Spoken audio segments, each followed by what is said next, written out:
जय हिंद दोस्तों, स्वागत है एक बार फिर से आपके अपने चैनल क्रिक इन्फॉर्मर में। तो दोस्तों इस वीडियो में हम कवर करने वाले हैं SIX वर्सेस THU ड्रीम 11 मुकाबले को। तो आइए देख लेते हैं क्या क्या इंपॉर्टेंट अपडेट्स है और कौन कौन से प्लेयर हमारे लिए इंपॉर्टेंट पिक्स हो सकते हैं। लेकिन उससे पहले दोस्तों वीडियो को जल्दी से लाइक कर दीजिए, आप लोग का प्यार और समर्थन मिलता रहता है तो काफी अच्छा लगता है। उसके अलावा जो भी नए यूजर हैं चैनल को सब्सक्राइब करके बेल का आइकन जरूर प्रेस कर दीजिएगा, जिससे कि आपको टाइमली नोटिफिकेशन मिलता रहे। और जो सबसे इंपॉर्टेंट बात है वो ये कि आपको हमारा फाइनल अपडेट, जो भी फाइनल टीम होगा, कुछ इंपॉर्टेंट सजेशंस, सब कुछ आपको हमारे टेलीग्राम चैनल पे मिलेगा। इसलिए आपको हमारे टेलीग्राम चैनल से भी जाकर जल्दी से जुड़ जाना है। उसके लिए करना क्या है, जो सबसे बेस्ट मेथड है वो ये कि नीचे पिंड कमेंट है, यानी कि फर्स्ट कमेंट, उस पर आपको टेलीग्राम का लिंक मिलेगा, उसे क्लिक कीजिए और चैनल को ज्वाइन कर लीजिए। नहीं तो स्क्रीन पे दिए गए इंस्ट्रक्शन को फॉलो कीजिए। आपको करना क्या है, सबसे पहले टेलीग्राम ऐप पे जाना है। ये टेलीग्राम ऐप है, ऊपर टॉप में राइट साइड में आपको सर्च का ऑप्शन दिखेगा, वहां पे जाकर सर्च कीजिए @क्रिक इन्फॉर्मर। @क्रिक इन्फॉर्मर सर्च करेंगे, वहां पे आपको 2,92,000 सब्सक्राइबर के आसपास एक चैनल दिखाई देगा। इससे कम ज्यादा हो सकते हैं, आप फाइनल काउंट स्क्रीन पे देख लीजिएगा और वहां पे आपको सारा कुछ अपडेट मिल जाएगा। सेम यूजर नेम यही होना चाहिए, ये बात ध्यान दीजिएगा, नहीं तो आप फेक चैनल को ज्वाइन कर सकते हैं। तो इस चैनल को ज्वाइन कर लीजिए, आपको सारा अपडेट मिल जाएगा। अब हम बात करते हैं इस मैच की, तो स्टार्ट करते हैं। सबसे पहले पिच रिपोर्ट देख लेते हैं। मैच होने वाला है सिडनी क्रिकेट ग्राउंड सिडनी में, और ये विकेट जो होता है बल्लेबाजों के मुफीद होता है। मोस्ट ऑफ द मैचेज में यहाँ पे अच्छा खासा स्कोरिंग होता है, इवन 200 प्लस का भी स्कोर यहाँ पे आराम से बनता है अगर बैट्समैन अच्छे हों और दोनों टीमों के पास अच्छे बैटर्स हैं तो मोस्ट प्रॉब्ली अच्छा खासा हाई स्कोरिंग गेम आप देख सकते हैं। लेकिन सरप्राइजिंगली लास्ट का जो मैच था यहाँ पे वो थोड़ा क्या मतलब अच्छा खासा लो स्कोरिंग रहा था। पेसर्स को अच्छा खासा मूवमेंट मिल रहा था, वो भी दोनों इनिंग तक। तो अगर लास्ट मैच वाला विकेट नहीं होता है तो मोस्ट प्रॉब्ली यहां का अगर हिस्टोरिकल नेचर देखें तो बल्लेबाजों के मुफीद होता है और बैटिंग इजी होता है।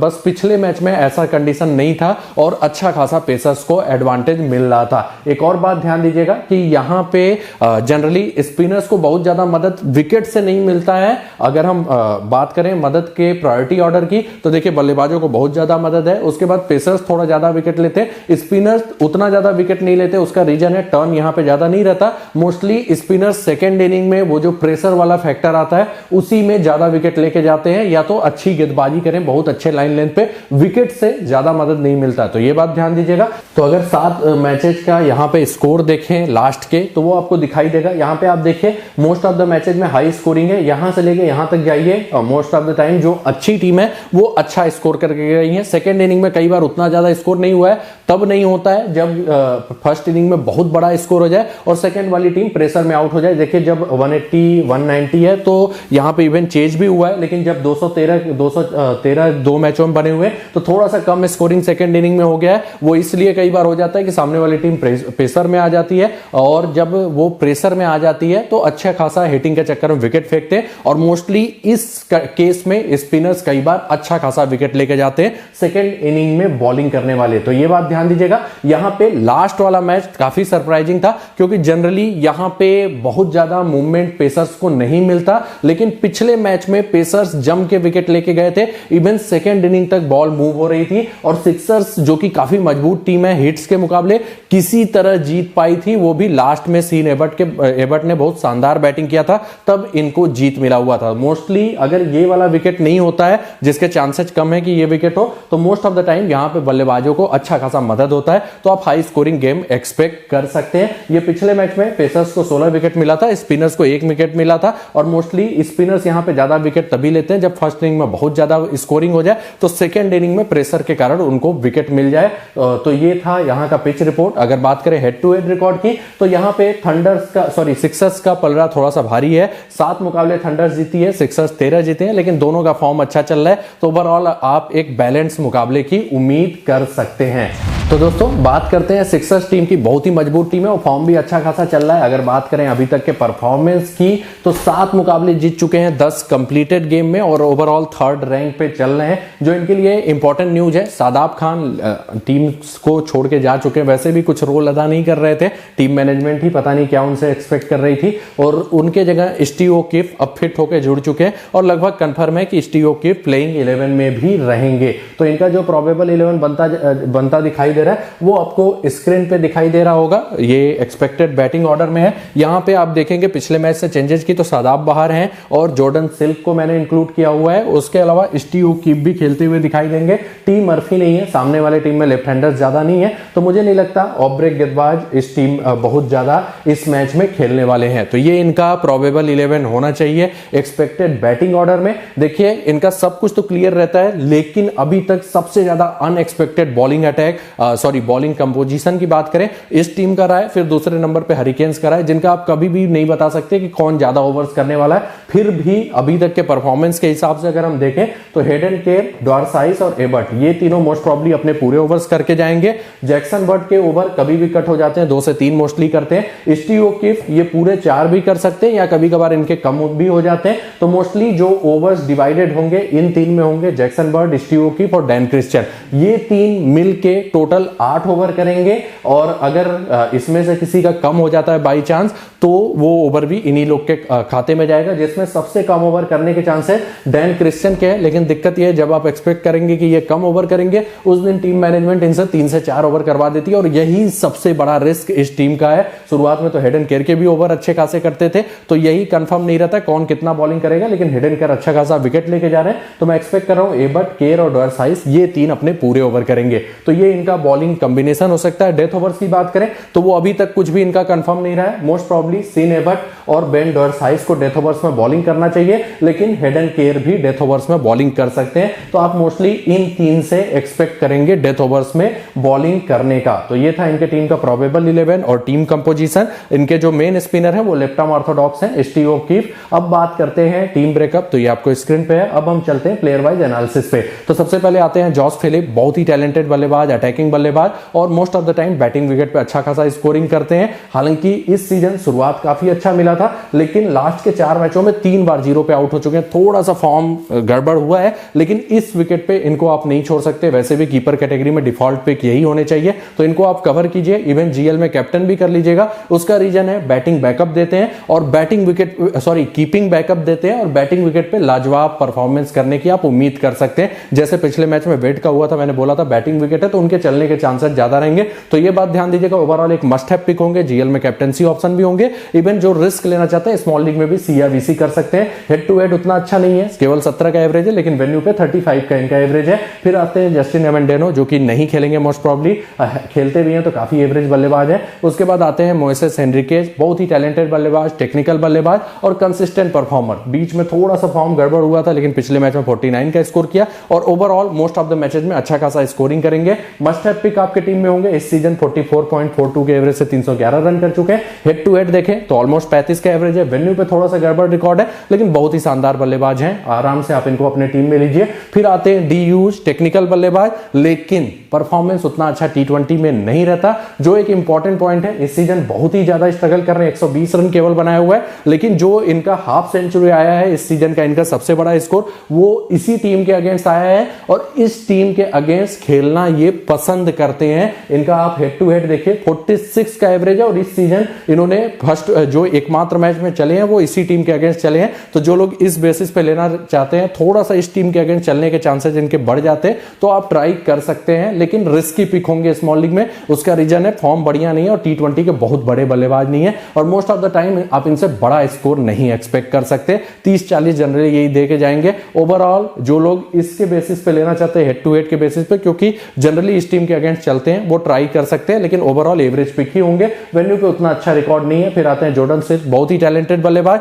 लेकिन बैटिंग उतना ज्यादा नहीं आता, इसलिए स्मॉल लीग में उतने अच्छे पिक नहीं रहते। केवल जीएल में ट्राई कीजिए, स्मॉल लीग में काफी रिस्की हो जाते हैं। फिर आते हैं Dan Christian, most of the time एक अच्छे पिक रहेंगे। उसका रीजन है कि सामने वाली टीम स्ट्रांग है तो बॉलिंग करने के भी चांसेस रहेंगे और प्लस बैटिंग भी इनका आने का चांसेस रहेगा। विकेट सामने वाले विकेट इस टीम का गिरेगा मोस्ट प्रॉब्ली, तो इनकी बैटिंग भी आएगी और प्लस बॉलिंग में ज्यादा ओवर्स तो नहीं, लेकिन 2 या 3 ओवर ये कर सकते हैं। तो ये बात ध्यान दीजिएगा। ओवरऑल ड्यूअल नेचर रहने वाला है, मतलब 2 तरफ से पॉइंट देने वाले हैं, तो ओवरऑल एक डिसेंट पिक आपके स्मॉल लीग टीम में रहेंगे। कैप्टन बनाने में बस यही रिस्क रहता है, एक तो बैटिंग ज्यादा नहीं मिलता, दूसरा बॉलिंग के ओवर्स इनके कभी भी कट सकते हैं, मोस्टली 2 ओवर के आसपास करेंगे, तो कैप्टनसी के उतने अच्छे ऑप्शन नहीं रहेंगे। लेकिन जीएल में एक आध टीम में कैप्टन कर लीजिएगा, कभी कभार बैटिंग में भी रन बना देते हैं और विकेट भी लेके जाते हैं। तो ये बात ध्यान दीजिएगा। इस सीजन 27.85 के एवरेज से 195 रन किया है, 8 मुकाबलों में 7 विकेट लिए हैं। हेड हेड टू हेड देखें तो बैटिंग से अच्छा रिकॉर्ड है, ऑलमोस्ट 31 का एवरेज है। 15 मुकाबलों में 12 विकेट ले चुके हैं। वेन्यू पे बैटिंग से तो नहीं है, लेकिन 8 मुकाबलों में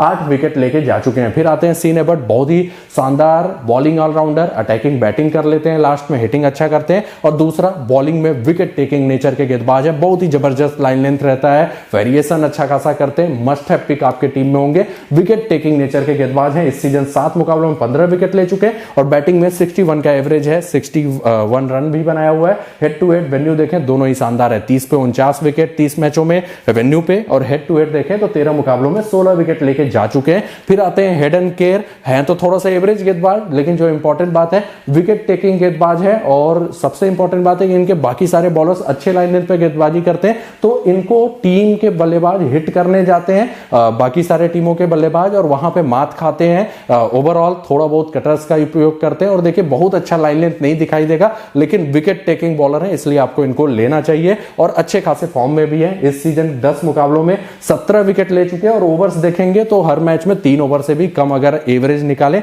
तो दिखेगा। लेकिन लास्ट के 3-4 मैचों से टीम ने भरोसा दिखाना स्टार्ट किया है, और अब इनके पूरे ओवर लगभग हो रहे हैं। देखिए ये लास्ट के 4 में से 3 मैचों में 4 ओवर पूरे किए। इवन पिछले में भी करते, लेकिन पहले ही टीम ऑल आउट हो गई। तो ये इंपॉर्टेंट पॉइंट है कि 4 ओवर पूरे करेंगे, इसलिए आपके लिए एक बढ़िया पिक रहेंगे। विकेट टेकिंग बॉलर बन के उभरे हैं। वेन्यू की बात करें तो 5 मुकाबलों में 5 विकेट है। हेड टू हेड 1 मुकाबले में 3 विकेट लेके जा चुके हैं। फिर आते हैं बेन डुअर्साइज, बहुत ही जबरदस्त गेंदबाज, चेंज ऑफ पेस का बेहतरीन इस्तेमाल करते हैं और विकेट टेकिंग नेचर के गेंदबाज हैं। अच्छे खासे फॉर्म में भी अब आ रहे हैं। पिछले मैच में 5 विकेट लेके गए। ओवरऑल इस सीजन 8 मुकाबलों में 12 विकेट लेके जा चुके हैं। और मैं हमेशा करता हूं इनको आप बैक किया कीजिए, अच्छे गेंदबाज हैं, विकेट टेकिंग नेचर के। ओवरऑल आपके लिए टीम में स्मॉल लीग में अच्छे पिक होंगे। अगर बात करें हेड टू हेड वेन्यू की तो वो भी बढ़िया है। 10 मुकाबलों में 14 विकेट और 23 मुकाबलों में 28 विकेट। परफॉर्मेंस बढ़िया है, लास्ट सीजन के टॉप विकेट टेकर भी रहते हैं, मस्ट हैव पिक रहेंगे। उसके बाद आते हैं जैक्सन बर्ड, हैं तो टैलेंटेड गेंदबाज, लेकिन उतने विकेट टेकिंग नेचर के गेंदबाज नहीं है, स्विंग गेंदबाजी के लिए जाने जाते हैं और मोस्ट ऑफ द ओवर शुरुआती 6 में ही बॉलिंग करके चले जाते हैं। और कई बार इन्हें बाद में तीसरा ओवर या कभी कभी 3 शुरू में फेंक देते हैं, तो चौथा ओवर करने के लिए बुलाया नहीं जाता। तो मोस्टली एवरेज पिक ही होंगे। एक आध जीएल में ट्राई कीजिए, स्मॉल लीग में बहुत अच्छे पिक नहीं होंगे। फिर आते हैं स्टीव ओ'कीफ, लेफ्ट आर्म ऑर्थोडॉक्स गेंदबाज हैं। ये देखिए उतने विकेट टेकिंग नेचर के गेंदबाज नहीं रहते, मोस्ट ऑफ द टाइम बहुत ज्यादा विकेट नहीं मिलता, लेकिन जब इनकी सेकंड इनिंग में बॉलिंग आती है और सिक्सर्स की टीम देखिए मजबूत है, तो कई बार क्या होता है जब इनकी टीम बहुत ज्यादा अच्छा स्कोर कर देती है तो प्रेशर में आके टीम इन पे अटैक करना जाती है और उस केस में इनको विकेट मिल जाता है ठीक ठाक, खासकर सेकंड इनिंग में। तो देखिए फर्स्ट इनिंग में ये उतने इंपॉर्टेंट पिक नहीं होते, आराम से छोड़ सकते हैं। Most of the time first inning में ज्यादा विकेट नहीं मिलता, सेकंड इनिंग में कई बार ये अच्छा खासा विकेट लेके चले जाते हैं। तो जो लोग भी इनको स्मॉल लीग में ट्राई करना चाहते हैं सेकंड इनिंग में ही ट्राई कीजिएगा, क्योंकि अगर सिक्सर्स अच्छा स्कोर कर दी तब इनके विकेट लेने के चांसेस बढ़ जाते हैं। इस सीजन 6 मुकाबलों के 5 इनिंग में 6 विकेट लिया है और जिसमें 4 विकेट एक ही मैच में लिया था, उसमें वही हुआ था, प्रेशर में आ गई थी सामने वाली टीम और फर्स्ट इनिंग में इन्होंने बहुत ज्यादा अच्छा स्कोर कर दिया था और फिर ये अच्छा खासा विकेट लेके गए थे। उस मैच में 4 विकेट, नहीं तो आगे के मैचों में बहुत ज्यादा विकेट नहीं लिया। तो इनको सेकंड इनिंग के बॉलिंग में आप इनको स्मॉल लीग में ट्राई कर सकते हैं। फिर आते हैं एल पोप, नहीं खेलेंगे मोस्ट प्रॉब्ली। उसके बाद मिकी एडवर्ड्स भी नहीं खेलेंगे, विंटर भी नहीं खेलेंगे, उसके बाद एन स्मिथ भी नहीं खेलेंगे। मर्फी का अगर आपको देखना है तो आप देख लीजिए, एवरेज गेंदबाज है, पिछले मैच में लेफ्ट हैंडर्स ज्यादा थे इसलिए अच्छा खासा ओवर किया, नहीं तो इनके ओवर्स कभी भी कट जाते हैं। फिर हैं जैक एडवर्ड्स, हैं तो एवरेज बल्लेबाज लेकिन कभी कभार ठीक ठाक अटैकिंग स्कोर कर देते हैं, लेकिन बहुत ज्यादा इंपैक्ट वाला स्कोरिंग आप इनसे उम्मीद नहीं कर सकते। अगर क्रेडिट इशू हो रहा है तो बैटिंग सेक्शन में ट्राई कर सकते हैं, नहीं तो बहुत अच्छे पिक नहीं होंगे। एक आध जीएल में ट्राई करना हो तो कर सकते हैं। अगर बात करें वेन्यू के परफॉर्मेंस की तो केवल 10.4 का एवरेज है, हेड टू हेड 13 का है और इस सीजन 49 रन है, 16.33 का एवरेज, जिसमें 40 रन पिछले मैच में था, लेकिन most of the time batting में फ्लॉप होते हैं, तो उतने अच्छे पिक स्मॉल लीग में नहीं होने वाले। अब बात करते हैं सिडनी थंडर्स टीम के प्रीव्यू की। तो देखिए सिडनी थंडर्स का परफॉर्मेंस बहुत ही जबरदस्त चल रहा है और सेकंड रैंक पे है ये लीडर बोर्ड में, सॉरी पॉइंट्स टेबल में अगर हम बात करें तो। और अभी तक 8 मुकाबले जीत चुके हैं 12 मैचों में, परफॉर्मेंस भी बढ़िया चल रहा है और ओवरऑल आप एक बैलेंस मुकाबले की उम्मीद कर सकते हैं। अगर बात करें इनके टीम में चेंजेस की तो देखिए क्रिस ग्रीन अब अवेलेबल हो गए हैं सिलेक्शन के लिए और मोस्ट प्रॉब्ली वो आपके लिए वो आपको इस मैच में खेलते हुए भी दिखाई देंगे। हालांकि उतने विकेट टेकिंग बॉलर नहीं है, बस एक दिक्कत है ये टीम अब किसको रिप्लेस करेगी वो इंटरेस्टिंग पॉइंट होगा। हो सकता है बी हॉल्ट को हटा दे और विकेट कीपिंग ये करवाएं एम जाउक्स से, नहीं तो ऐसा भी हो सकता है कि नाथन मैकेंड्रू को ये हटा दें। तो देखते हैं खेलते हैं कि नहीं उस पर भी थोड़ा सा डाउट है, क्योंकि अभी आइसोलेट होके आए हैं तो थोड़ा सा इनका फिटनेस टेस्ट भी होगा, लेकिन मोस्ट प्रॉब्ली खेलना चाहिए। तो जो इनका प्रोबेबल 11 बनता है वो एक्सपेक्टेड बैटिंग ऑर्डर में आपको स्क्रीन पे दिखाई दे रहा है। यहां पे बस एक ही इंपॉर्टेंट पॉइंट है, एक तो नाथन मैकेंड्रू और सी ग्रीन में से कोई एक आपको खेलता दिखाई देगा मोस्ट प्रॉब्ली, और दूसरा जो है कि ओली डेविस को भी हटा के एलेक्स रॉस को खिला सकते हैं। एम हसनैन अभी भी स्क्वाड में है अवेलेबल सिलेक्शन के लिए, पिछले मैच में न्यूज आया था मोस्ट प्रॉब्ली नहीं रहेंगे, लेकिन वो खेलेंगे अभी, तो ये इनका प्रोबेबल 11 होना चाहिए। अब देखिए यहाँ पे अगर नाथन मैकेंड्रू की जगह खेलते हैं क्रिस ग्रीन, तो मोस्ट ऑफ द ओवर्स जो करेंगे तनवीर संघा, हसनैन, गुरिंदर संधू और क्रिस ग्रीन, और उसके अलावा सैम्स करने ही करने। तो मतलब कि ये जो 5 हैं इनके मोस्ट ऑफ द ओवर्स करके जाएंगे। अगर ग्रीन नहीं खेलते हैं तो मैकेंड्रू करके जाएंगे। तो ये 5 मोस्टली करते हैं, कभी कभी एक आध ओवर कटिंग कर देते हैं, एक आध ओवर जेसन संघा से भी आप एक्सपेक्ट कर सकते हैं। तो ये इनके मेन बॉलर्स हैं। डेथ ओवर्स की बात करते हैं तो डेथ ओवर्स सैम्स कंफर्म है, बाकी जो डेथ ओवर्स में बॉलिंग है उसका कोई कंफर्म नहीं है। कभी ये हसनैन से भी डेथ में करते हैं, कभी संधू को यूज कर लेते हैं, और कभी इवन मैकेंड्रू खेलते हैं तो उनको भी डेथ ओवर्स में यूज कर लेते हैं। तो यहां पे थोड़ा सा रिस्क रहता है कि सेकंड वाला डेथ ओवर का कौन रहेगा इनका गेंदबाज, वो फिक्स नहीं रहता। तो ये इनका प्रोबेबल 11 है, ये देख लीजिएगा। और बाकी जो बॉलिंग कॉम्बिनेशन है वो भी हमने डिस्कस कर लिया है। अब हम चलते हैं प्लेयर वाइज एनालिसिस पे, जो कि सबसे इंपॉर्टेंट पार्ट होने वाला है। टीम ब्रेकअप आपको स्क्रीन पे दिखाई दे रहा है। अब चलते हैं, सबसे पहले आते हैं एलेक्स सेल्स, बैटिंग विकेट के बहुत ही जबरदस्त प्लेयर, वैसे भी अच्छे हिटर है और मोस्ट ऑफ द टाइम अच्छा खासा स्कोर करते हैं। शुरुआत में आउट ऑफ फॉर्म थे, लेकिन अब लाजवाब हिटिंग कर रहे हैं। लास्ट के 3 मैचों में 63, 80, 38 कर चुके हैं। मस्ट हैव पिक आपके टीम में होंगे। इवन इस विकेट पे ठीक ठाक कैप्टेंसी ऑप्शन भी होंगे, कभी भी अच्छा खासा हिटिंग करके जा सकते हैं। इस सीजन 34 का एवरेज है, हेड टू हेड वेन्यू दोनों ही लाजवाब है। हेड टू हेड 38.5, वेन्यू पे 60.5 का एवरेज है। मस्ट हैव पिक, ठीक ठाक कैप्टेंसी ऑप्शन। उसके बाद आते हैं एम जाउक्स, थोड़ा सा एवरेज बल्लेबाज, लेकिन बीच में इनका थोड़ा सा शॉर्ट सिलेक्शन देख के लग रहा था कि टैलेंटेड बल्लेबाज है, लेकिन कंसिस्टेंसी उतना नहीं दिखाई दिया। ओवरऑल एवरेज बल्लेबाज है, लेकिन एज ए क्रेडिट सेवर आप यूज कर सकते हैं। प्लस बैटिंग विकेट है तो कभी कभार इस विकेट पे एवरेज बल्लेबाज भी चल जाते हैं, तो आप इनको ट्राई करने का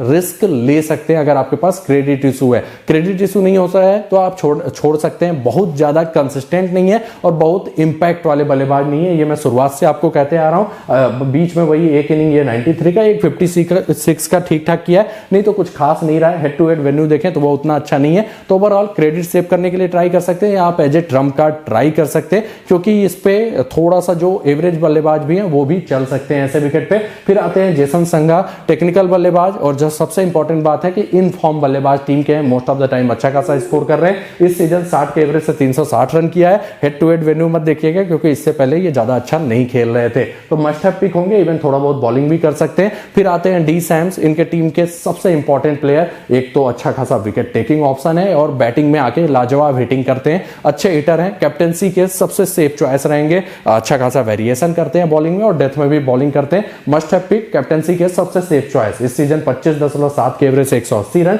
और 12 इनिंग में 16 विकेट ले चुके हैं। हेड टू हेड भी देखें तो 6 मुकाबलों में 11 विकेट, इवन 28 का एवरेज है बल्ले से। वेन्यू पे उतना अच्छा रिकॉर्ड नहीं है। फिर आते हैं ओ डेविस, अच्छे हिटर है लेकिन कुछ खास फॉर्म नहीं है, इवन इनको टीम ड्रॉप भी कर सकती है, आप आराम से इनको छोड़ सकते हैं। फिर आते हैं बेन कटिंग, अच्छे ऑलराउंडर, लेकिन अगेन ज्यादा रोल इन टीम दे नहीं रही है, ना बैटिंग ज्यादा आ रहा है ना ज्यादा बॉलिंग आ रहा है, आराम से छोड़ सकते हैं। कभी कभार इंपैक्ट वाला प्रदर्शन कर सकते हैं, लेकिन वो होगा 10-15 मैचों में एक बार, तो आराम से आप इनको छोड़ दीजिए। हेड टू हेड वेन्यू उतना इंपॉर्टेंट नहीं है, क्योंकि टीम ज्यादा इनको रोल ही नहीं मतलब दे रही है, ना बॉलिंग में ना बैटिंग में। फिर बी हॉल्ट आते हैं, केवल कीपिंग कर रहे हैं, आराम से छोड़ दीजिए। फिर आते हैं Ian McAndrew, wicket taking bowler के रूप में माने जाते हैं, चेंज ऑफ पेस का ठीक ठाक इस्तेमाल करते हैं और हिट द डेक टाइप के गेंदबाज हैं। बस दिक्कत यह है फॉर्म उतना अच्छा नहीं है, जब विकेट ले रहे हैं तो बंडल्स में ले रहे हैं, नहीं तो कुछ खास नहीं कर पा रहे हैं। थोड़ा सा एक पॉइंट और है कि हिटिंग कर लेते हैं लास्ट में, लेकिन इस मैच में खेलने के चांसेस कम है। देखिए उतना अच्छा परफॉर्मेंस नहीं चल रहा है इस सीजन, तो उतने अच्छे पिक नहीं होंगे, लेकिन एज ए ट्रम्प कार्ड जो लोग ट्राई करना चाहते हैं एक आध टीम में ट्राई कर सकते हैं। बस ये देख लीजिएगा, अगर इनके पास 6 बॉलर्स हैं तो फिर अगर 5 बॉलर्स हैं तो एक बार स्मॉल लीग में लेने का रिस्क ले सकते हैं, क्योंकि कभी कभी ये बंडल्स में विकेट लेके जाते हैं। लेकिन अगर 6 बॉलिंग ऑप्शन हो गए, मतलब ग्रीन भी खेल जाते हैं, इनको नहीं ड्रॉप किया गया, तो फिर दिक्कत ये हो जाएगी कि अगर ओवर्स कटना रहेगा तो सबसे पहले इन्हीं के कटेंगे, तो ये बात ध्यान दीजिएगा, तब उतने अच्छे पिक नहीं रहेंगे। वैसे भी स्मॉल लीग में अच्छे पिक नहीं है, जो as a trump card try करें, एक आध टीम में सॉरी मतलब ट्रम्प कार्ड ट्राई करना चाहते हैं तो स्मॉल लीग में इनको लेने का रिस्क ले सकते हैं। तो दोस्तों ड्रीम 11 टीम की बात कर लेते हैं। बस यहाँ पे ध्यान दीजिएगा कि ड्रीम 11 पे थोड़ा रिस्की मैच होगा, क्रेडिट इशू रहेगा, आप अपने मन पसंद के एक आध प्लेयर को नहीं ले पाएंगे। बाकी सारे साइड जहाँ पे क्रेडिट इशू नहीं हो वहां पे स्मॉल लीग खेलने की कोशिश कीजिए। ड्रीम 11 पे ग्रैंड लीग खेलेंगे तो ज्यादा बढ़िया रहेगा। तो स्टार्ट करते हैं। विकेट कीपर में Josh Philippe must have pick होंगे, बैटिंग विकेट है तो मोस्ट ऑफ द टाइम अच्छा खासा स्कोर करके जाएंगे। एम जाउक्स एवरेज बल्लेबाज हैं लेकिन इस विकेट पे चलने के चांसेस रहेंगे थोड़ा बहुत, हालांकि इंपैक्ट वाले नहीं है। मेरे पास क्रेडिट इशू है इसलिए मैं इनको ट्राई कर रहा हूं, तो इनको भी मैंने कवर किया हुआ है, लेकिन एवरेज पिक ही रहेंगे। बैटिंग सेक्शन में चलते हैं तो यहाँ पे जो आपके डिफॉल्ट पिक होने चाहिए, जेसन संघा, एलेक्स हेल्स और मोइसेस हेनरिकेज, ये तीनों आपके लिए इंपॉर्टेंट पिक रहेंगे। मैंने तीनों को ही कवर किया हुआ है। उसके अलावा यहाँ पे डी यूज आपके लिए एक ट्रम्प कार्ड पिक हो सकते हैं, रीजन बीइंग की सामने वाले टीम के अगेंस्ट खेलना पसंद करते हैं और इस सीजन जो एकमात्र हाफ सेंचुरी भी जड़ा है वो भी उसी टीम के अगेंस्ट जड़ा हुआ है। तो जो लोग रिस्क लेना चाहें ट्राई कर सकते हैं। मैंने नहीं कवर किया हुआ, मैं थोड़ा सा फॉर्म को प्रीफर कर रहा हूं, नीचे और कोई उतना अच्छा ऑप्शन नहीं है। जैक एडवर्ड्स को एक आध जीएल टीम में ट्राई कर लीजिएगा। ऑलराउंडर्स में आपके लिए डी सैम्स और सी नेबट, ये दोनों मस्ट हैव पिक होंगे। उसके अलावा डैन क्रिश्चियन भी इंपॉर्टेंट पिक होंगे क्योंकि बैटिंग करेंगे, उसके अलावा बॉलिंग से बैकअप भी आपको देंगे और विकेट टेकिंग बॉलर हैं। मैं इनको लेना तो चाहता था लेकिन मेरे टीम में फिट नहीं हो पाए हैं, उसका रीजन है क्रेडिट इशू, इसीलिए मैं बोल रहा हूं बाकी सारे साइड्स में स्मॉल लीग बढ़िया होगा। अगर आपको क्रिश्चियन को लेना है तो फिर बैटिंग सेक्शन में हेनरिकेज को ड्रॉप करके ह्यूज या जैक एडवर्ड्स को लेना पड़ेगा। फिलहाल के लिए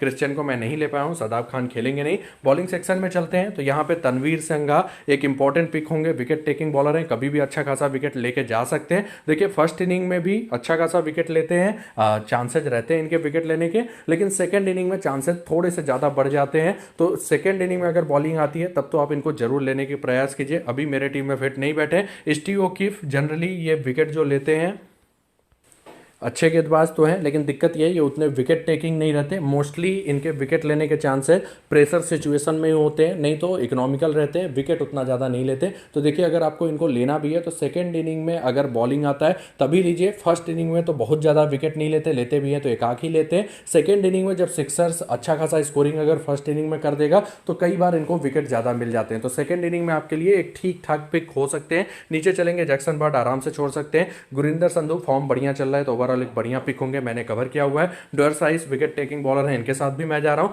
नाथन मैकेंड्रू मोस्ट प्रॉब्ली नहीं खेलेंगे लेकिन अगर खेलते हैं तो एज ए ट्रम्प कार्ड आप चाहें तो ट्राई कर सकते हैं। कभी कभार बंडल्स में विकेट लेके जा सकते हैं। ग्रीन केवल ग्रैंड लीग ट्राई कीजिए, वो भी वन साइडेड कॉम्बिनेशन, जब थंडर्स बैटिंग फर्स्ट हो उस केस में ट्राई कीजिएगा। नीचे चलेंगे तो मोहम्मद हसनैन अच्छे खासे विकेट टेकिंग ऑप्शन है, इनको भी मैंने कवर किया हुआ है। हेडन केयर भी बढ़िया फॉर्म में चल रहे हैं तो इनके साथ भी मैं जा रहा हूं। बाकी कोई उतना अच्छा ऑप्शन नीचे है नहीं। तो दोस्तों ये थी मेरी टीम जिसके साथ मैं जा रहा हूं। बाकी जो चेंजेस करना है, अगर आपके पास क्रेडिट हो तो क्रिश्चियन को ट्राई कर सकते हैं और बॉलिंग सेक्शन में तनवीर संघा भी एक ठीक ठाक पिक रहेंगे। कैप्टन वाइस कैप्टन की बात करें तो मैं जा रहा हूं D Sams as a captain, Sean Abbott as a VC. उसके अलावा इस विकेट पे हेल्स और फिलिप भी अच्छे खासे कैप्टनसी ऑप्शन रहेंगे, ये बात ध्यान दीजिएगा। ग्रैंड लीग में सेकेंड इनिंग में बॉलिंग आती है अगर थंडर्स की तो तनवीर संघा को कैप्टन एक आध टीम में कर लीजिएगा। कई बार मतलब फर्स्ट इनिंग में तो विकेट लेते ही हैं, सेकेंड इनिंग में और ज्यादा विकेट लेने के उनके चांसेस कई बार बढ़ जाते हैं, खासकर उनकी टीम वन साइडेड अगर जीतती है तो दोस्तों इसी के साथ ये वीडियो टेस्ट समाप्त होता है।